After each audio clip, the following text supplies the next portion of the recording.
Oke, bismillahirrahmanirrahim. Assalamualaikum warahmatullahi wabarakatuh. Selamat bertemu lagi dengan Ibu Ati di Matematika Peminatan. Kali ini video Ibu akan membahas tentang sudut berelasi. Ini adalah modal dasar untuk kalian belajar penyelesaian persamaan trigonometri. Jadi sebelum berbicara lebih jauh tentang penyelesaian persamaan trigonometri, alangkah baiknya kalian ingat kembali tentang sudut berelasi. Nah, di sini Ibu akan membahas bagaimana memanfaatkan konsep sudut berelasi dan grafik fungsi trigonometri itu untuk menyelesaikan penyelesaian persamaan trigonometri, ya. Kenapa Ibu menghubungkan dengan sudut berelasi? Di dalam sudut berelasi kalian sudah pelajari, ya, di kelas 10. Kalau kita punya sudut, taruhlah di sini maaf ya. Nah, di sini misalkan kita punya sudut di sini, karena ini adalah fungsi sin, ya. Sin 0 itu kan mulai dari 0. Itu sudah dipelajari kelas 10. Sin 30 berapa? Waktu itu setengah gitu, ya. Oh, berarti yang setengah itu adalah milik 30. Nah, 45 setengah akar 2, 60 setengah akar 3, dan seterusnya. Nah, 90 sendiri dia merupakan titik maksimum di mana nilainya adalah 1. Nah, ini 90, ya, V per 2. Nah, V sendiri kembali dia ke 0, ya. Jadi ini adalah setengah lingkaran. Oke.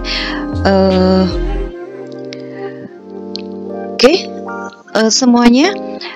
Berikutnya sin 0 adalah 0, sin 30 adalah setengah, gitu ya. Sudah kalian pelajari dulu waktu di kelas 10. Nah, sekarang terkait dengan sudut berelasi, bagaimana menentukan sudut lain yang nilainya ternyata juga setengah.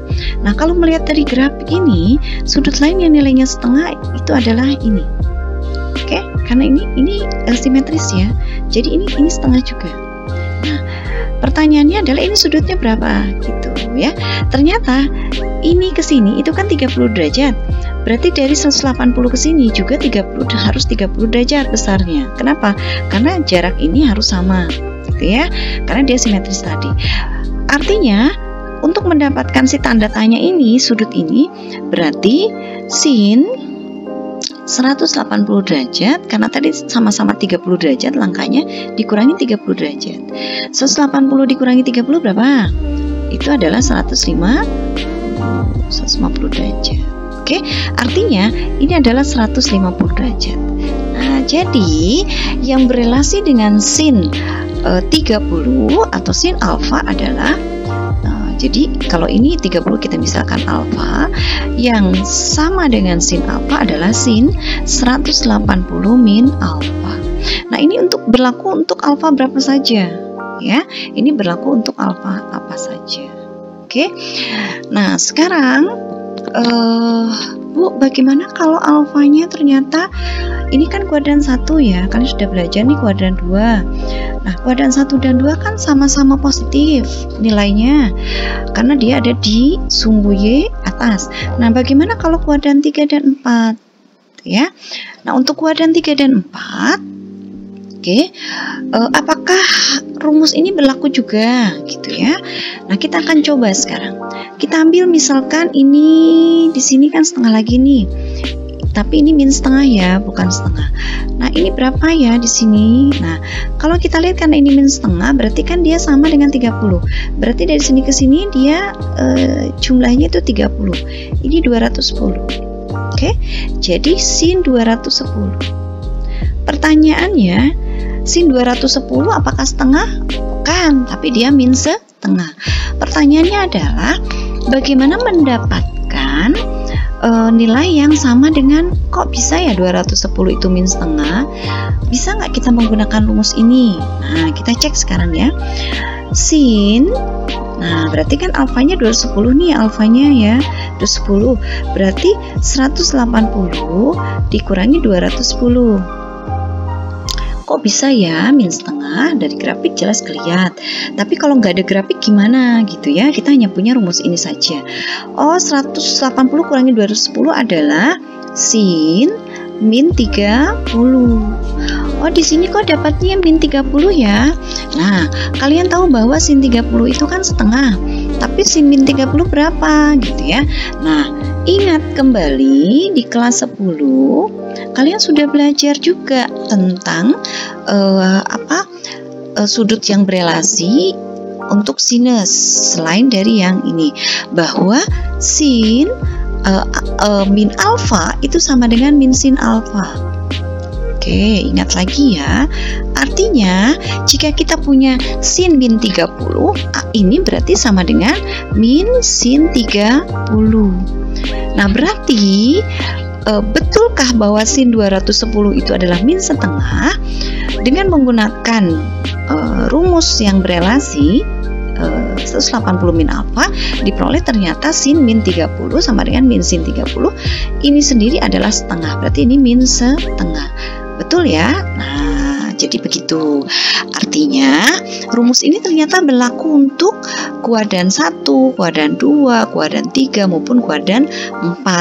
Hanya di kuadran 3 dan 4 kalian harus lihat ada catatan. Apa catatannya? Di sini sin min alfa itu diganti dulu menjadi yang ini, min sin alfa, sehingga diperoleh nilainya nanti akan sama dengan di kuadran 1 dan 2. Bukan nilainya ya, besarnya sama di kuadran 1 dan 2, tapi nilainya berbeda. Kalau tadi dua-duanya positif 1 dan 2, nah di 3 dan 4 itu dua-duanya negatif. Gitu ya. Oke, semuanya bisa dipahami? Oke, alhamdulillah kalau kalian bisa memahami terkait dengan sudut berelasi ini. Nah, pertanyaannya adalah untuk apa sudut berelasi ini? Nah, ternyata sudut berelasi ini nanti akan digunakan dalam menyelesaikan persamaan trigonometri. Nah, contohnya seperti apa? Oke, untuk lebih jelasnya, Ibu hapus dulu ini ya. Oke, kita hapus dulu ini semuanya, supaya nanti Ibu bisa menjelaskan kembali. Tapi diingat ya, apa yang tadi sudah Ibu sampaikan. Oke, kita hapus dulu. Nah, contohnya, berapakah nilai atau himpunan penyelesaian dari persamaan? Nah, kita menentukan persamaan trigonometrinya yang sederhana dulu ya. Oke, sudah dihapus. Nah, berapakah nilai atau himpunan penyelesaian dari sin X sama dengan sin 60 derajat? Oke, sin 60 derajat. Jadi yang sama nilainya dengan sin 60 itu berapa saja? Kalian sudah tahu sin 60 itu setengah akar 3 gitu ya. Nah, berapakah nilai X-nya yang lain yang sama dengan sin 60 derajat atau nilainya setengah akar 3? Oke. Nah, tadi kalian ingat bahwa sin X itu sama dengan sin, oke, berapa tadi? V kurangi alfa. Gitu kan? Nah, jika ini sama dengan sin alfa. Oke, artinya di sini alfanya berapa? 60 gitu ya. Berarti di sini kita tahu bahwa yang sama dengan sin 60 itu sudut berapa? Gitu ya dari sini. Nah, berbicara tentang persamaan trigonometri, ternyata kita nanti akan membahas sin X sama dengan sin V per 2 dari sudut berelasi ini ya, dari sini ya. Sin alfa sama dengan sin V per alfa. Ini ternyata X itu sama dengan V min alfa, oke, ditambah K kali 360. Nah, kok tiba-tiba muncul K kali 360? Apa itu maksudnya? Nah, Ibu sudah menyampaikan bahwa ya dari sini sampai sini, ini ke sini gitu ya, dari sini. Oke, Ibu pakai ini. Ini dari sini sampai sini, ini ke sini. Nah, ini namanya satu periode. ya. Satu periode itu boleh sini setengah lingkaran, berarti 90, 2 periode 3. Tapi ini kan lebih senang kita sebut kuadran 1, kuadran 2, ini kuadran 3, kuadran 4. Oh, kuadran 1 sampai kuadran 4 itu terdiri dari satu periode. Satu periode itu berarti dia satu lingkaran penuh 360 derajat. Jadi ini sebenarnya satu periode. Nah, berapa kelipatan dari periode itu adalah K kali 360. Jadi K ini adalah kelipatannya, ya. K ini adalah kelipatannya. Oke, jadi K kali 360. Jadi K ini nanti bisa kalian ganti dengan bilangan apapun, yang penting dia adalah bilangan bulat. Ya, dia bilangan bulat dan positif, ya. Jadi K-nya bisa mulai dari 0, 1, 2, 3, tapi K-nya jangan negatif ya. Jadi K-nya dari 0, 0, 1, 2, 3 dan seterusnya. Oke. Nah, ini adalah bentuk lain dari kalau kita punya sin X sama dengan sin 60 derajat, maka X-nya berapa? Oh, X itu ternyata bisa, kalau ini adalah alfa, ini adalah sin alfa, maka X-nya adalah alfa ditambah K kali 360. Ini sudah menjadi bentuk yang umum sekali. Artinya ini bisa batasnya tidak hanya sampai sini. Ini bisa batasnya sampai ini bisa batasnya sampai sini. Jadi bisa lebih dari 360. Jadi ini untuk 0 dari sini ya, bukan hanya sampai 360. Bisa sampai X 360 kalau dia satu periode, bisa dia sampai 540, bisa sampai 700 sekian dan seterusnya. Jadi ini berlaku untuk batasnya sampai kapan saja, ya. Maksudnya sampai tak terhingga gitu ya, sampai dan seterusnya gitu ya. Nah, atau karena tadi kalian tahu ada V min alpha, maka X juga bisa sama dengan V min alpha tambah K kali 360 gitu ya. Jadi kalau ini alfanya 60, ini tinggal diganti 60. Oh, berarti ini X sama dengan 60 ditambah K kali 360. Jadi untuk mendapatkan nilai X, maka X sama dengan 60 ditambah, kalau K-nya 1 kan nggak mungkin, jadi K-nya 0, 0 kali 360, 0 kali 360 itu 0, berarti X-nya 61. Yang kedua, X sama dengan V-nya tuh 180, berarti V dikurangi 60 itu adalah berapa? V kurangi 60, berarti 180 kurangi 60 berapa? 120 ya, jadi ditambah 0 kali 360 juga. Jadi ini adalah jawabannya berapa? Jadi V dikurangi 60 itu adalah 180 dikurangi 60, 120. Jadi himpunan penyelesaian dari sin X sama dengan sin 60, X-nya yang memenuhi adalah 60 dan 120. Nah, 60 di mana? Misalkan ini 30, berarti 60 ada di sini. Ini 60. Nah, berarti yang memenuhi satunya adalah di sini. Ini 120. Jadi sama-sama setengah akar 3. Ini setengah akar 3. Gitu ya.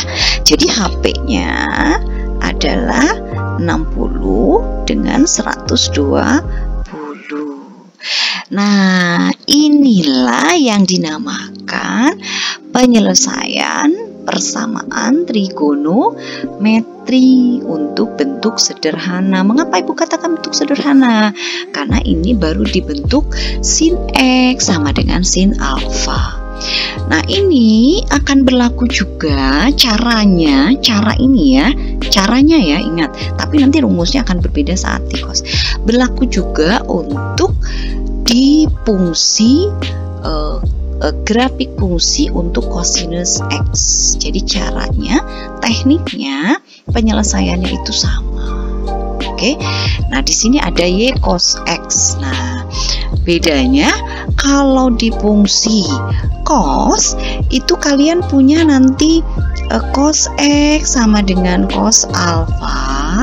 Nah, karena dia dimulai dari sini ya, kuadran 1 yang samanya adalah batasnya sini ya, kita pakai 360. Kuadran 4, kuadran 2 itu sama dengan kuadran 3. Apa artinya? Nilai kuadran 1 sama-sama positif dengan 4, tapi 2 dan 3 itu sama-sama negatif. Gitu ya. Jadi cos X sama dengan cos alfa. Kalau alfanya misalkan 30 derajat, yang sama dengan 30 derajat itu siapa? Nah, ternyata X yang sama dengan 30 derajat, nih, ini misalkan alfa tadi sama K kali 360. Itu adalah X-nya, berarti kalau dari sini ini 30 derajat, ini berarti kan setengah akar 3 ya. Nah, berarti kira-kira kalau ini 60 ya. Ini berarti 30. Oke, 30 itu berarti di sini. Ini setengah akar 3. Nah, yang sama dengan dia siapa? Oh, ternyata kalau kita tarik pakai grafik dia ada di sini.